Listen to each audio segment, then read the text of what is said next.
As we enter into the final week of the transfer window, many questions are being asked of INEOS as to why are they not making any significant changes at Manchester United? Why are we not getting players in? Why are we not being ruthless and aggressive in the transfer window? That was the word I was looking for, sorry. Why are we not being aggressive? What is holding Manchester United back in this transfer window? Hello, everybody, and welcome to the Glory Reds podcast. It's your boy, Don Benito. And today, we are going to be discussing why it is taking so long for Manchester United to make a purchase, to get in that left back, to get in that midfielder, or to get in that player that will help Ruben Amorim with his title challenge or with his journey into his first season at Manchester United. What is the reason? One word: INEOS. What is INEOS doing? What is INEOS doing to help Manchester United? Well, honestly, I don't have a very good relationship with INEOS. I just feel like they're frauds. I feel like they are the screen for the Glazers. Like the Glazers are at the back, and INEOS has taken over, and they are being instructed by the Glazers. I honestly believe that because the way they've been moving mad. And I'm at the point where I'm just sitting here asking myself, when I look at other teams make 2 or 3 purchases, when people used to say the January transfer window, not a lot happens. Remember, there's this myth, or there's this, I guess, a myth that people don't really do business in the January transfer window because it's very difficult. You have to wait for opportunities. You have to wait for it. For example, a player that has not been featured in his team that's good, but is looking to play for his national team, so he needs game time, so he goes on loan or something like that.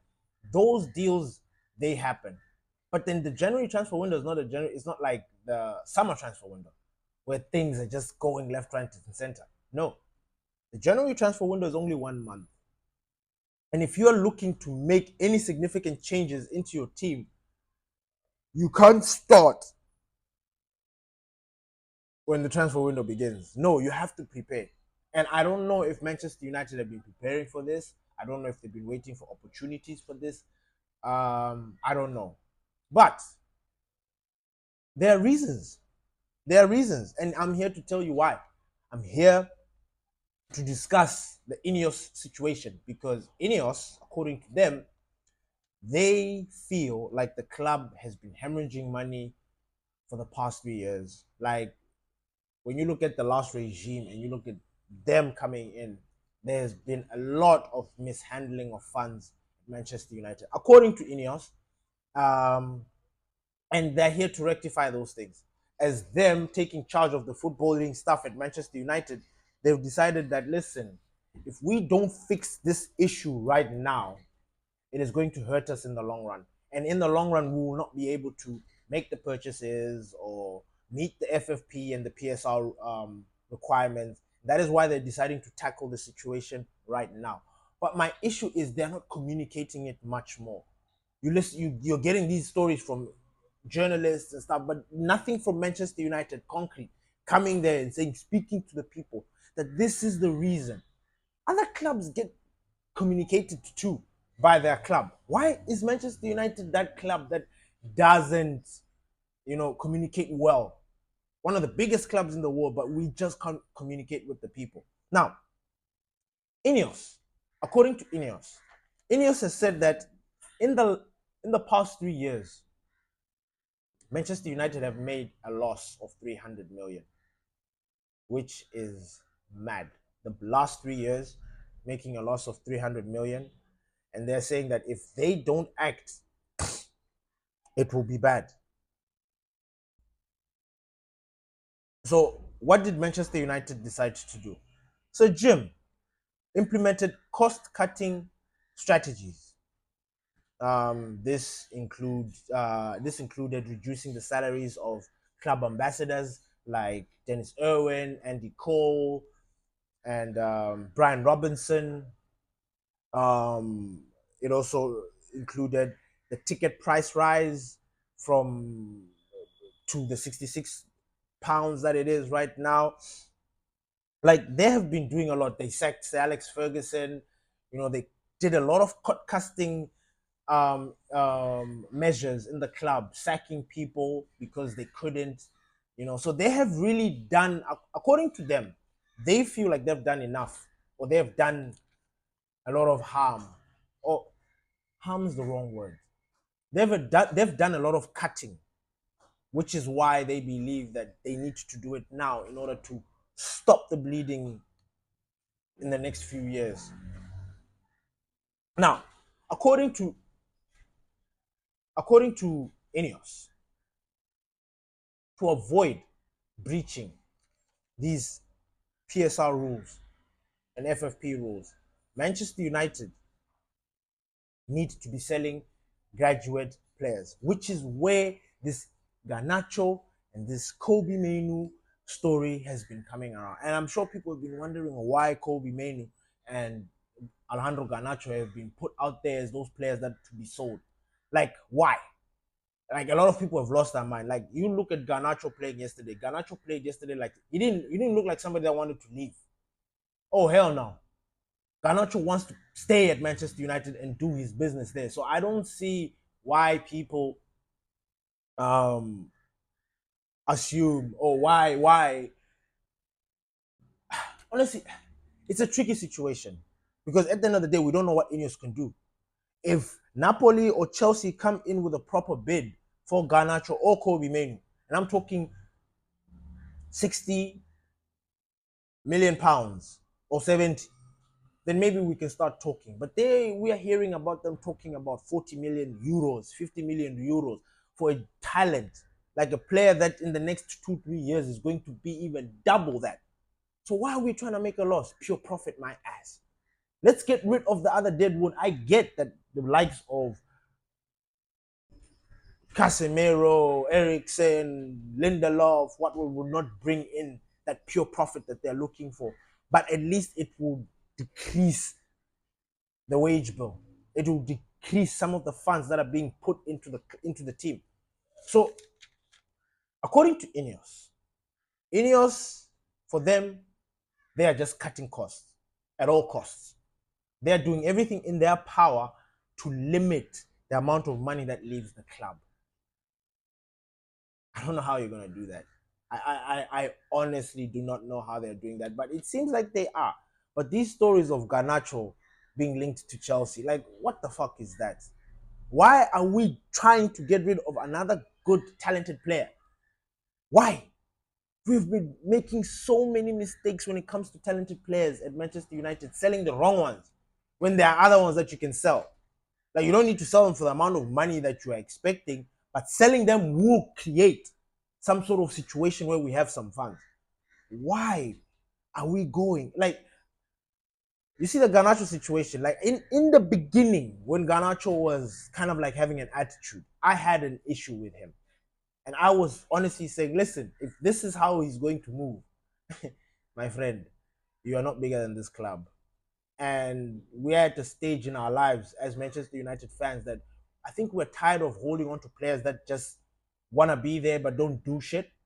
So if you are going to be at Manchester United, we need to see it. We need to see it in your game. We need to see it in the way you carry yourself. We need to see it in every day. We need to see that you want to belong there.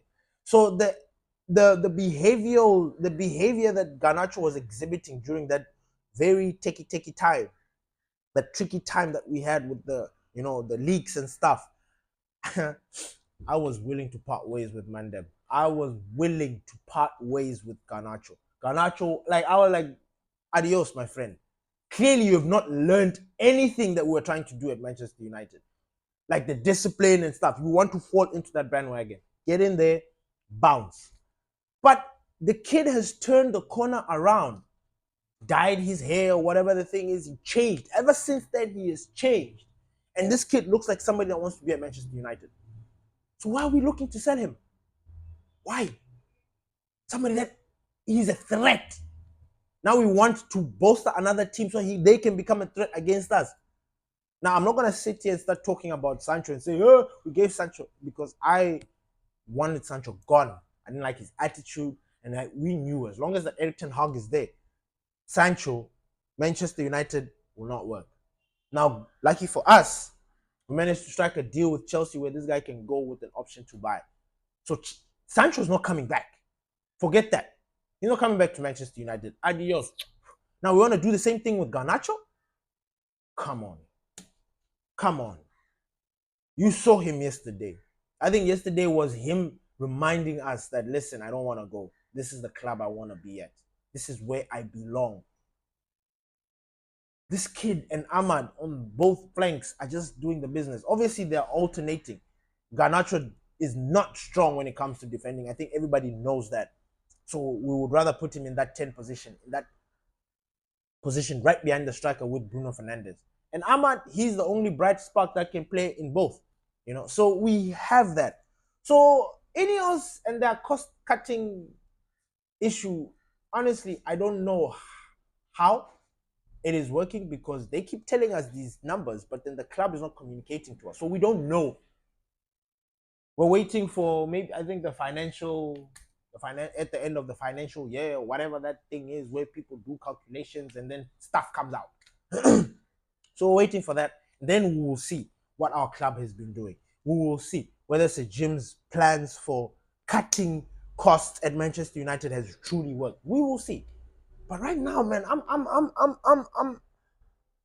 I'm annoyed, because we need players. The Dorgu situation. And can I just say something here? Manchester United. I think INEOS need to, what's the word? I think INEOS need to check their history. When I say check their history, I'm saying check their dealings with all the clubs. How other clubs have treated us. How other clubs have done what they want. I've been looking at this Garnacho situation with Napoli. And I'm sitting here thinking, Napoli are taking a piss. They are taking the biggest shit in the world when it comes to us. The times when we wanted Gavarzelia, they gave us some stupid numbers. The time when we wanted Osimhen, they gave us stupid numbers. And they were not willing to budge. And they were not willing to do this. No. I'm hearing Conte has already had a call with Garnacho. He's already spoken to Garnacho. Told Garnacho that, my friend, you are guaranteed starting in my team. Because they need to replace Gavarzelia. Gavarzelia is going to PSG. So they need to replace him. And Garnacho is perfect for their squad. They need somebody that who's just going to keep on bombarding. So I'm reading these stories and I'm thinking to myself, why is Manchester United not trying to put a stop to this? And then, to make matters worse, you hear that, Napoli, I only want 40 euros, 40 million euros for Garnacho. Like, they're not willing to play. And United are entertaining this bullshit. So that's the problem that I have with INEOS. Like, I know it's not their issue, but it's something, you're coming into this club, you need to see how the past, how we've been dealing with stuff. Fix that. See how the clubs that we need to be dealing with and not. We can't be lenient to Napoli because they are looking to replace Gavarzelia. No. We're giving them everything that they need to continue that Serie A title charge. We are languishing in what? 12, 11, whatever position we are at right now. And we want to give these players, and we're not even looking to bring in players. It is mad. It is great. I'm just going like, what is happening? That's why it's very difficult to come up with content, in the sense that you will say one thing right now and then something else will come up and you will look very stupid. You understand? So you kind of like need to sit back and digest all the information, see, and say, okay, let's see how we can put all these things together, and then boom. So it's crazy to think that we are in a situation with INEOS where we don't know if we're going to get a player. We don't know if we're going to sell players. You know, they're just these rumors coming in and out, and we're just sitting here thinking to ourselves, ish. And at the same time, it is us who are suffering, the Manchester United fans. Because we are sitting here thinking to ourselves, are you guys crazy? Since when? Why are you guys fucking doing this? This makes no sense. So can you man, it's crazy. So INEOS, this is what they had to say, and I quote, we will get back to a cash positive position as soon as possible, and we will have to make some difficult choices to get there. That has included a significant reduction to our workforce, as well as cuts across many areas of the squad, many areas of the spending across the club. So as you can see, they like, no one was safe when it came to this cost cutting. But this cost cutting, I hope, I truly beg and hope and pray that it is for a good cause. They are not cost cutting so that the Glazers can take more dividends. They're not cost cutting so that they can put money in their pocket. They're not cost cutting so that I don't know what conspiracy theory or whatever thing is going on there. But we need to sort that thing out. But just to throw a curveball to you guys with conspiracies and stuff, I'm just gonna leave you guys with this. Manchester United right now don't look to be making any significant changes, any significant transfer. Yes, there are stories, but we don't seem to be very aggressively going in for these guys, right? Then I kept thinking to myself, what is Manchester United's plan? Are United thinking about the academy?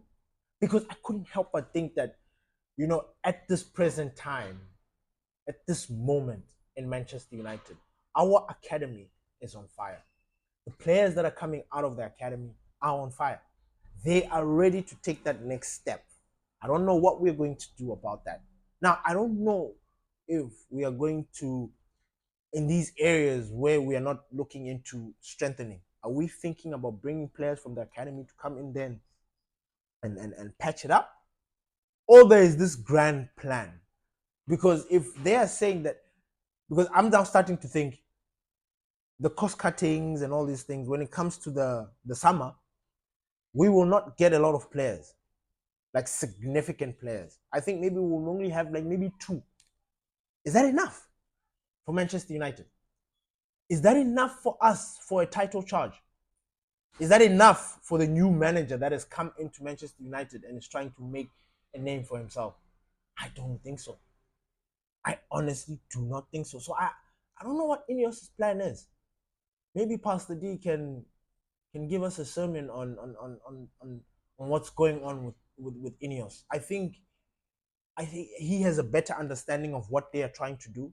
So we will listen to what Pastor D has to say. Thank you, everybody, for listening to the Glory Reds podcast. It's your boy, Don Benito, and I'm out. Peace!